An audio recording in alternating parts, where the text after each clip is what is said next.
শারীরিক মানসিক বিকাশ নিশ্চিত করতে, রোগ প্রতিরোধ ক্ষমতা বৃদ্ধি করতে এবং দীর্ঘমেয়াদী বিভিন্ন ধরনের রোগ যেমন ক্যান্সার, ডায়াবেটিস, উচ্চ রক্তচাপ, কিডনি রোগ ইত্যাদি বিভিন্ন ধরনের কঠিন ও জটিল রোগ এগুলো প্রতিরোধে অবশ্যই আমাদের সঠিক সময়ে সঠিক পরিমাণে পুষ্টিকর খাবার গ্রহণ করা অত্যাবশ্যক।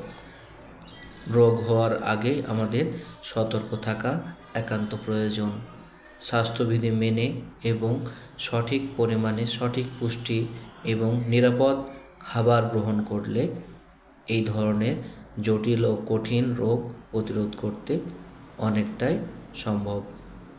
সুতরাং আপনার দৈনন্দিন খাদ্য তালিকায় নিরাপদ খাবার রাখুন, সঠিক পরিমাণে পুষ্টিকর খাবার রাখুন, স্বাস্থ্যবিধি মেনে চলুন, দৈনিক পর্যাপ্ত পরিমাণে পানি পান করুন, শারীরিক পরিশ্রম বা ব্যায়াম করুন।